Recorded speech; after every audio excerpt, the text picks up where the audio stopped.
Hey, where are you? I asked my husband, who replied with a surprising statement. I'm on a trip with my folks. What? It's our daughter's birthday. What are you, crazy? Being a good son is more important, you know. I see.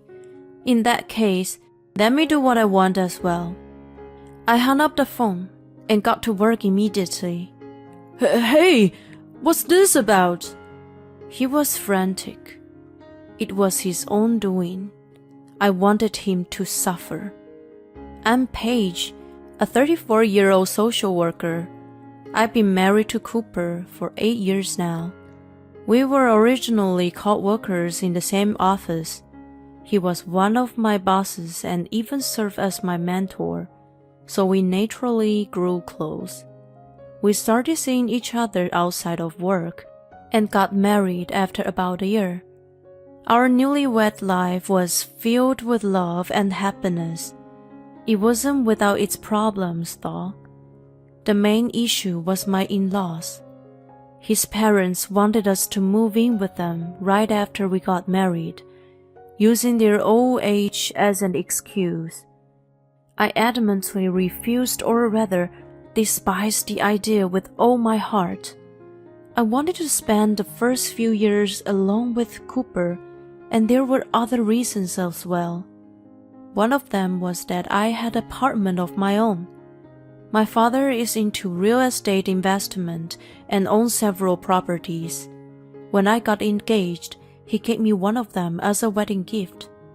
It was built only 3 years ago, and it was fairly new, spacious, and very comfortable to live in.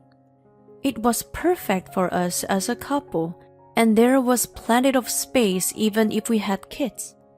So I had only thought about living there after marriage.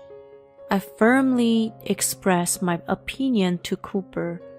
He was caught between his parents and me, but eventually he sided with me. When starting married life, my wife comes first, obviously.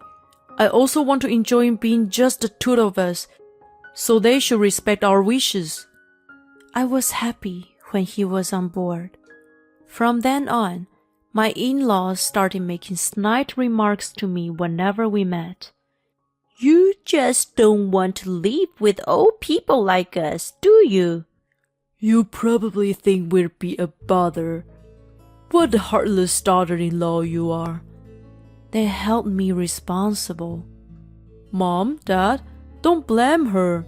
The decision was mutual between us. Besides, let us enjoy our honeymoon period alone. At first, Cooper stood up for me like that, but they didn't easily back down. They persistently complained and continued to talk badly about me. At some point, Cooper got tired of it too, and stopped defending me. Even when they said hurtful things about me, he pretended not to hear. Every time I saw them, I felt nothing but unpleasant. Then I gave birth a year after we got married. It was a baby girl, and my in-laws, again, heavily blamed me for not having a male heir. Why didn't you have a boy? It's my eldest son's child, you know. If you had any common sense, you'd have a boy. We all know that with natural fertilization we can choose the gender. I was left speechless by their irrational remarks. I couldn't believe they were being so selfish. But Cooper, despite them saying such unreasonable things, didn't stand up for me. I was very much disappointed about it, and after returning home, I complained to him.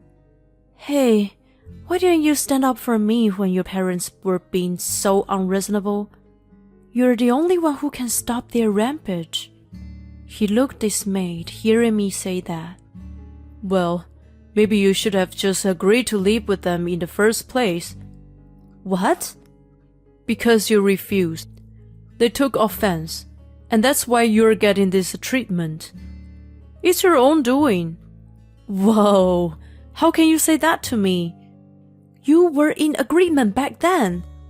And you even told them it was our mutual decision. I never thought they'd be so persistent, you know. But it's undoubtedly your fault for continuously making them angry.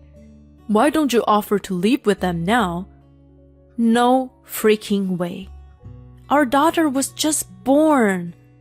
Then stop complaining. Just accept whatever they say. Jeez. I was disappointed by his indifferent attitude. It cast doubt over our marriage for the first time.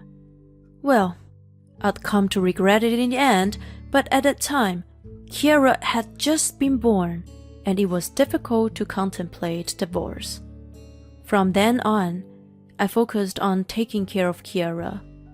I had taken maternity leave, so I spent a lot of time with my daughter every day, bonding with her. Her smiles were genuinely adorable and heartwarming. I thought over and over that I would protect her for the rest of my life. I was just so smitten and in awe of her. Cooper also adored and doted on her. You're so adorable. Don't grow up too fast. He seemed to enjoy playing with her. During that time of bonding with our daughter, our relationship as a couple was not as strained. It felt like we were connecting through her. As she grew and started speaking, she became even cuter. Mama, Dada. Oh, that's amazing. You can call us now. We were so over-the-top happy that you could probably call us doting parents. Looking back, this might have been the happiest time. My in-laws had no interest in their granddaughter since she was a girl. So, I used childcare as a reason to stay away from them. That way, I avoided unnecessary stress. We went out to different places on weekend and created lots of fun memories. My phone was overloaded with images of Kiara. Just looking back at them filled my heart with love. As she grew, Cooper began to change little by little. The trigger was his job getting busier, and he started coming home late. Right after we got married, he changed jobs and moved to a different company. After a few years, he was promoted to manager and suddenly became very busy. It was a positive development at first. We had Kiara, and having a higher salary made life easier. It made saving for the future education much more manageable, and we didn't have to restrict her financially if she had things she wanted to do. However, the workload turned out to be more intense than we expected, and he always looked exhausted. He took on additional responsibilities and did overtime every day, so his mind and body didn't seem to get a chance to rest. Are you okay? Yeah, I'll manage. He came home looking drained and had no energy. Plus, he returned too late at night, so he couldn't see Kiara. It was quite tough for him. I wanted to support him as much as I could, but I took over all the household chores and childcare. I also paid attention to what he ate, making sure to include nutritious options. Is Daddy coming home late again? Seems like it. You want to go ahead and eat? Yeah. Kiara was sad that her dad was coming home late. She was getting bummed out about the decreasing opportunities to have dinner together. He was working hard for our sake, so I couldn't blame him. Daddy's working really hard to make sure you can do all the things you love, you know? The fact that we can eat this dinner right now is all thanks to him. So let's be super nice to Daddy, okay? I'm going to write a card to Daddy.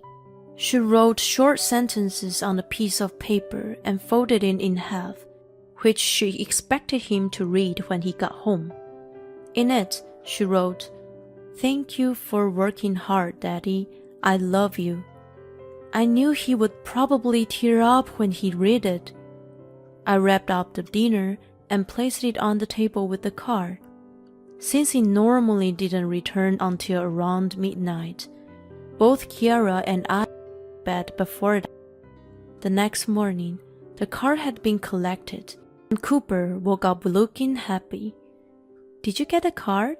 Yeah, she's such a sweet kid. It lifted my spirits. Well, glad to hear. Don't push yourself too hard, honey. Yeah, I know. He said that, but either due to his sense of responsibility or else, he couldn't reduce his overtime, and late nights continued.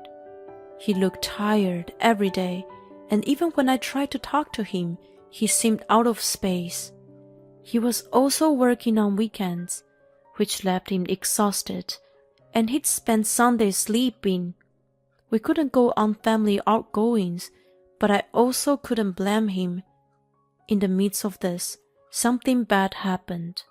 He finally collapsed at work. I received a call from the hospital and rushed over. Oh my God, honey! Oh, I'm sorry to freak you out. I pushed myself too hard, it seems. I mean, this much? Jeez! If something happened to you and you were gone, we couldn't bear it. Sorry, but the company finally realized that they put too much pressure on me. They've decided to eliminate overtime from now on. There were other people who got sick or experienced mental breakdowns because of the workload. They decided to make fundamental changes. That's good news. Daddy!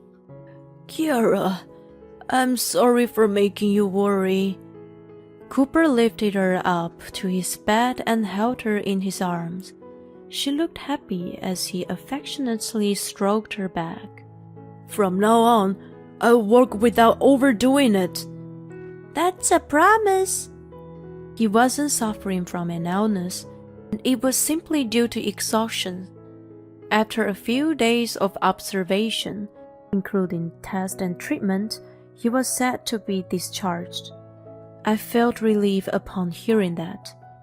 Over the next few days, I took some time off to take care of him in the hospital. Honey, you don't need to come here every day. No way! I'm too worried. Here's a change of clothes.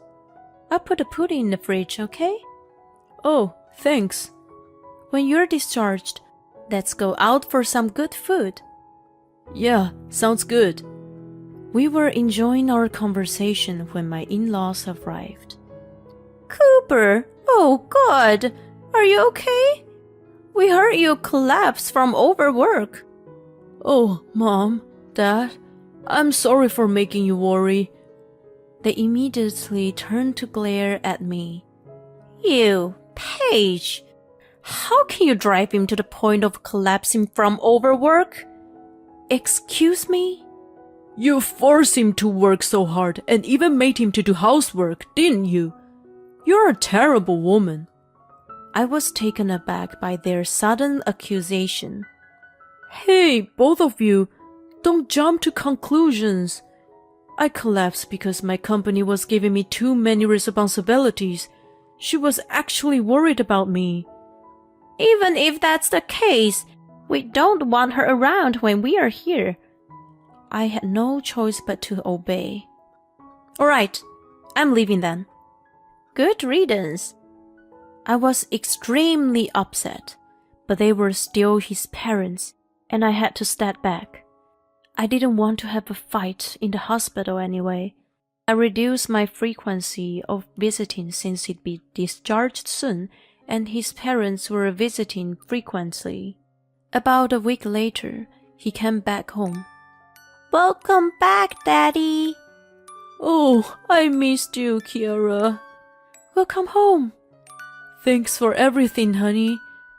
We were thrilled to have him back and celebrated the occasion by going out to a restaurant. It had been a while since the three of us had dinner together, and Kiara was beaming with smiles. Afterward, Cooper was able to finish work on time and return home early. Kiara was delighted that he could have dinner with her. She enthusiastically talked about her daily school experiences.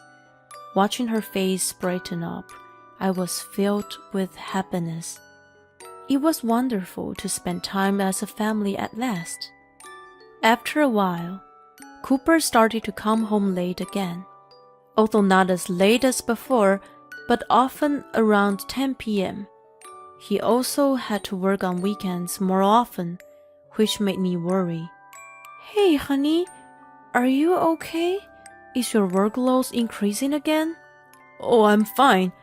It's not as bad as before, and I'm not as tired as you might think. Alright, if you say so. The opportunities to have dinner together decreased again, which made Kiara sad. Then, when her birthday arrived, a problem arose. Will Daddy come home early today? Of course he will. You guys make the promise this morning, right? So let's prepare a feast and wait for him. Okay. I left work early to get ready. I bought a cake and made all of her favorite dishes, so everything was perfect. We eagerly awaited his return, but he didn't show up even after 8 p.m. Is Daddy coming back soon? Yeah, I'm sure he's already nearby. I sent multiple messages, but they remained unread. I was getting worried. By the time I noticed, it was past 9 p.m. The food was getting cold. Kiara's face grew more and more gloomy. Unable to hold back my frustration, I called him incessantly. I was determined to get through to him. He finally answered after several tries. At last! Aren't you done with work yet? You know it's Kiara's birthday today, right? Yeah, sorry. I heard a lot of commotion in the background. It was definitely not his workplace. I could hear music and chattering. Hey, where are you? Obviously, I'm at work. That's a lie. What's all that noise in the background? You're definitely not in the office. I knew something was amiss, but I never expected to hear what he said next. I'm on a trip with my folks right now. What? We had planned this a while ago. Hold on. How come you're telling me this now? It's our daughter's birthday, you know. You're supposed to be celebrating with her tonight. You made a promise, right? You said this morning that you'd come home early, didn't you?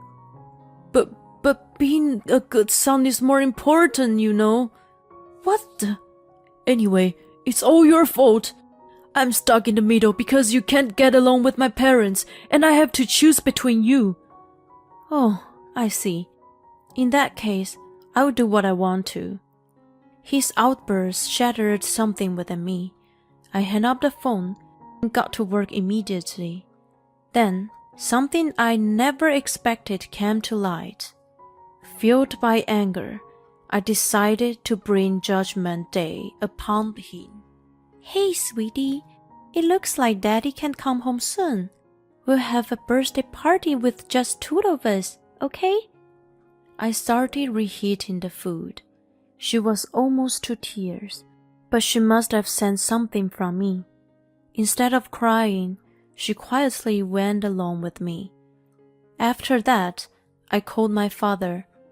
He introduced me to his trusted real estate agent, and we quickly put the apartment on the market.